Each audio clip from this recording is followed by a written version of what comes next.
Okay everybody, welcome to December of 2002. I got another video for you. I picked up a Vaio through the OfferUp app. I bought it from someone. He said he didn't know what was wrong with it, so I got it for only a couple bucks. We're going to open it up, see what condition it's in, see the exact model, and see if it's easy for me to refurbish or not. So, let me cut this open. I'm going to avoid showing my address or his address, since I don't want that information to be leaked. So that's a nice little surprise. It actually has a Vaio case with it. I had no idea that was included. I don't think he gave me a charger, but of course I have plenty of those. And it's the same carbon series as that last one I did. Alright, let's see.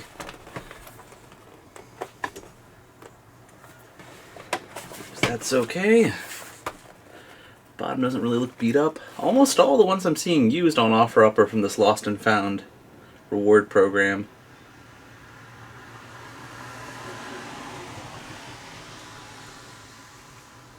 Almost all the ones I see have this Lost and Found sticker. Evidently that was a reward program through Sony, so that's kind of neat.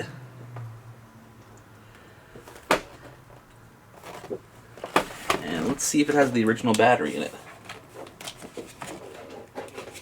Yep, the original Sony battery's in there.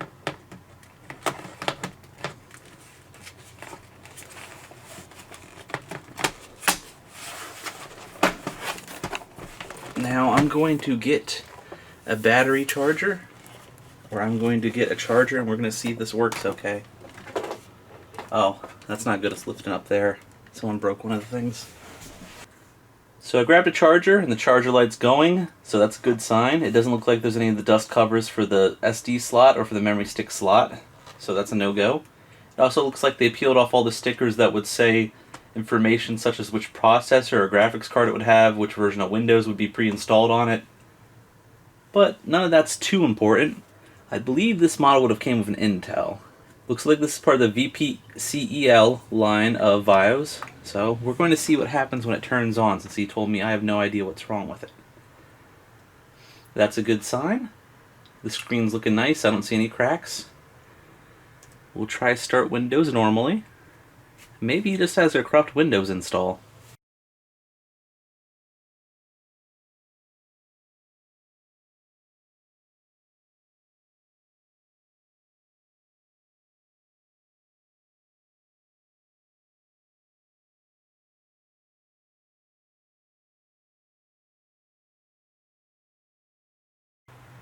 Okay, so that's not good. Looks like his Windows installation is corrupted. I could try one of my Windows installers and see if I can repair it, but part of me is a little cautious about that just because I don't want to take anybody's personal information and make it available. This really relieves me because that means that the actual Vaio software is on there and the hard drive was probably not replaced. So I can get all the drivers on and off of it, which is getting harder and harder because Sony has delisted all drivers before Windows 7 if I recall. Although it is running Windows 7, so that shouldn't be too much of an issue. It's just nice to have the original install available.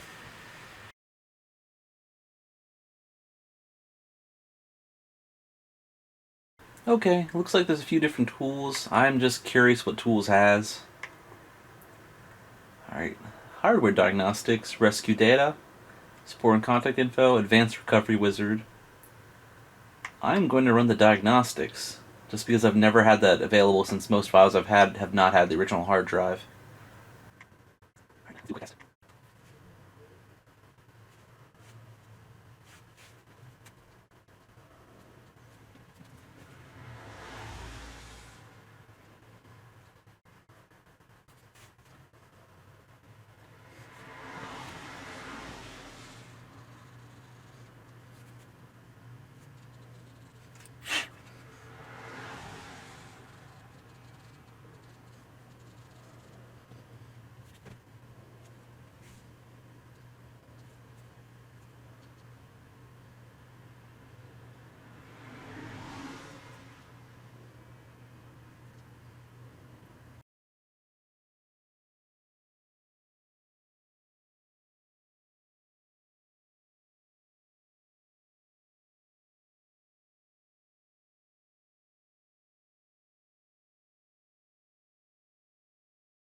Okay, after a pretty long process, it got done resetting the PC back to factory. So we're just going to make a Sony Vaio account.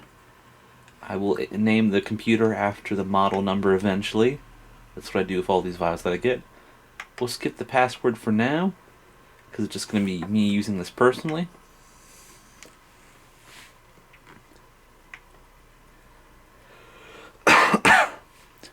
And it looks like this one has Windows 7 Home Premium Service Pack 1 pre-installed. So I'm just going to agree with that in the licenses. Usually use the default settings. And then I am in the eastern coast of the US and Canada. We'll skip the Wi-Fi for now, and we'll make a little account, and we'll go to my next step. Both one, because this is the original hard drive from about 2011 or so, and then two, from speed and the fact I want to keep it with the drivers. I'm going to clone it to an SSD drive. So I'll do that next, and then I'll go from there about updating it, installing drivers and stuff. Well, it doesn't look like I can register that anymore. So we're going to just hit next. No, I don't need to set that up. No with that. No, nor and to slow down my PC. I already know how to use Windows Live Essentials from back when I used them. And yes, that was an easy setup.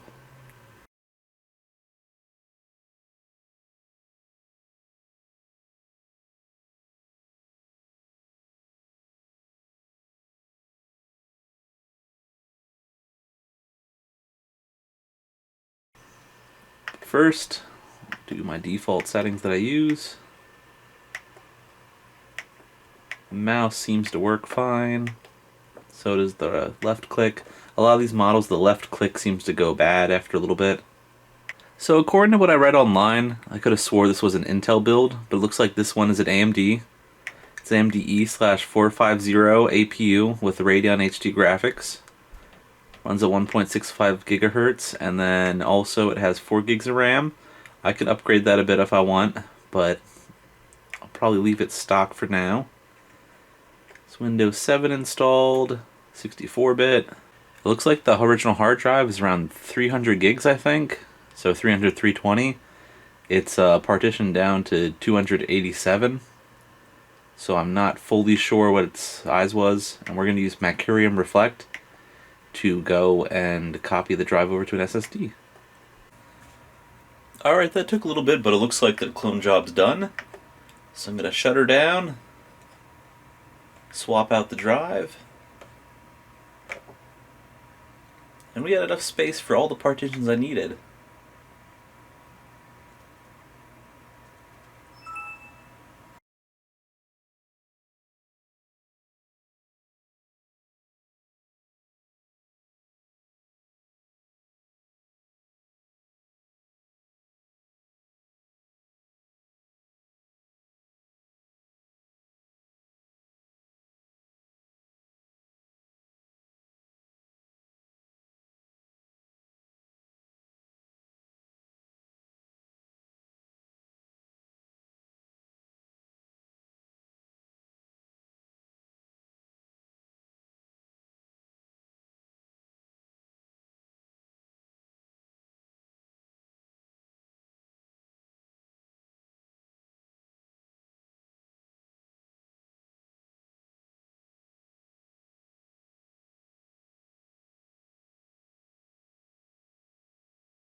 And that just wants to restart the hard drive that I put in it. SATA drivers are kind of a thing, but kind of not. So we'll just do that later. Now that that's all good, I'm going to install a few programs that I usually use and some updates. And I'm going to see how this runs all the way up to Windows 10.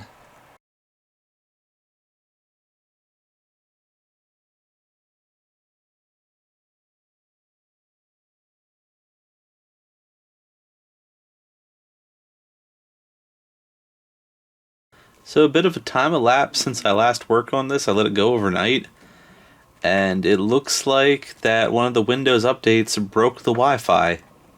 So now I have to find the proper Wi-Fi drivers and see if I can get them to go.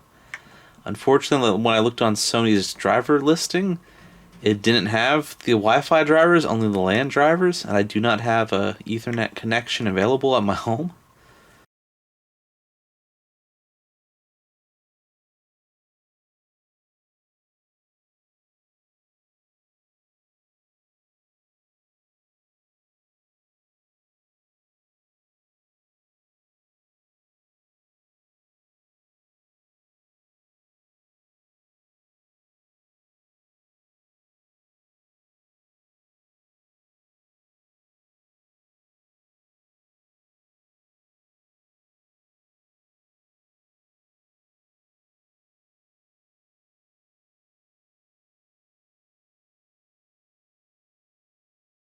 So for those unaware, the Windows 7 to 10 upgrade option is still completely free. Same with 8 and 8.1 to 10. I think the way that it was built, I don't know if they have an actual way to shut it off or not.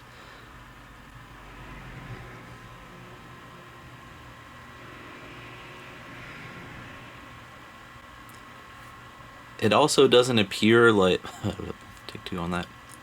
It also seems to appear that they use the same structure for their product keys, so maybe that's the reason. So, in Windows, all you gotta do is go to Windows 10 download. Just Google that. And the first result is usually just to make a Windows disk image. Now if you go on another OS besides Windows, it will let you just download the ISO or a disk image of Windows 10. They select, if you go on Windows, it will give you the tool to create the media or upgrade. So as of recording this, we are on Windows 10 version 20H2. So this should download Windows 10, or Windows, I'm sorry.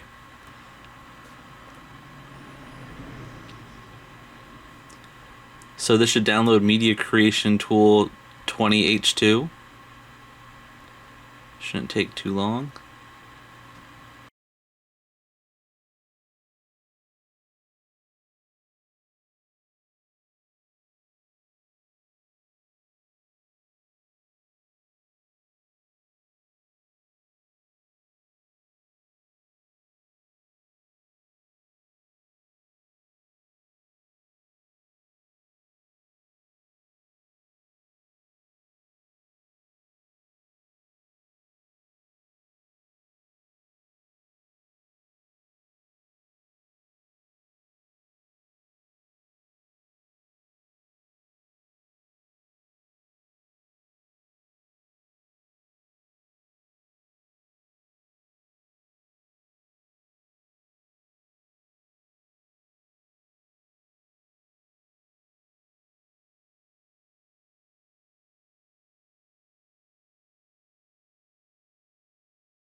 So after waiting a bit, I finally got it all the way upgraded to Windows 10.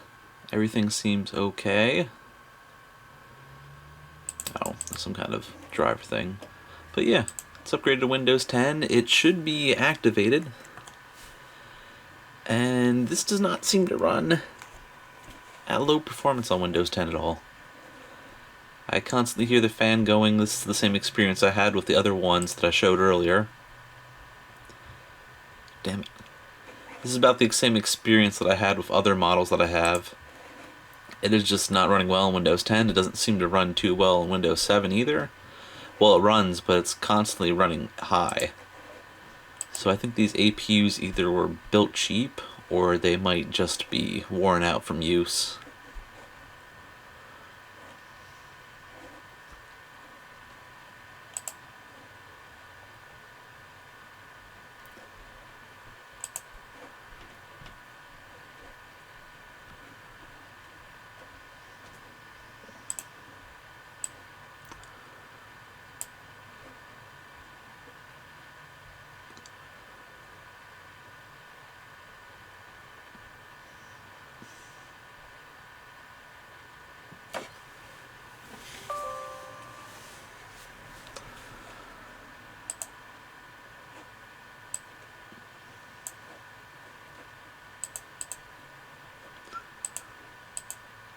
And as you can see, it activated Windows 10 no problem.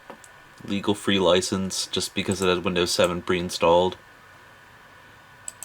And just running the settings app and everything else, the CPU's at like 99%. So all the Vaio software seems to run completely fine on Windows 10 as far as I can tell. That works, the Vaio app up here works. The Vaio update works. None of the Vaio apps seem to have any compatibility issue. I have not looked through all of the apps involving other Sony connectivity, just because I don't have all the devices that would interact with those.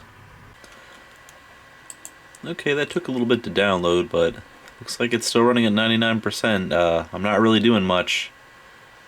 I have the Windows Store open and Task Manager open. And I guess I have some default stuff on, but I'm not really doing anything that should be that intense.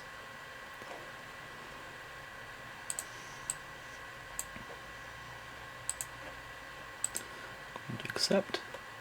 And it's okay. Advanced specs mark.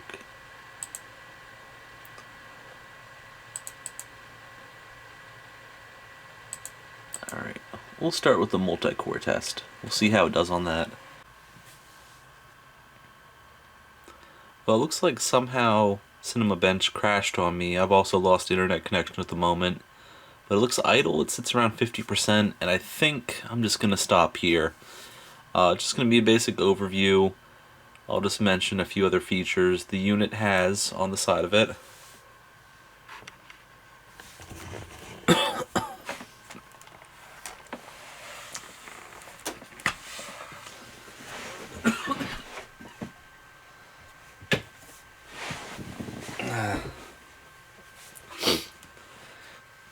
The unit has on the side of it an Ethernet port, VGA port, DVI.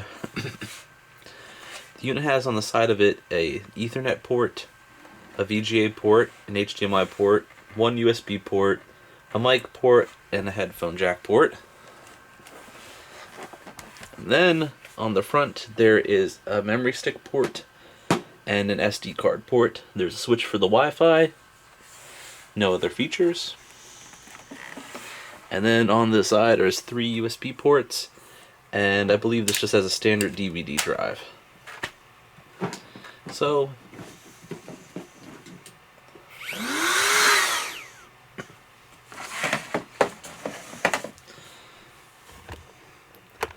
would I recommend this series to people? I don't think so. I wouldn't recommend it for standard use. If you have any, just send them to me. I'll take them off your hands. Just give them to me for free. Okay, so this is the PCG-71C11L.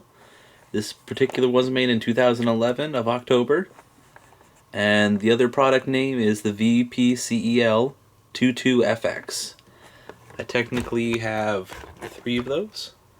I have 2 that I picked up for parts. Well, actually I picked up 1 and then I picked up another one for parts because it was relatively cheap. They all seem to work the same, so I just assume this model does not age well. And until next time, I hope everybody enjoys their month.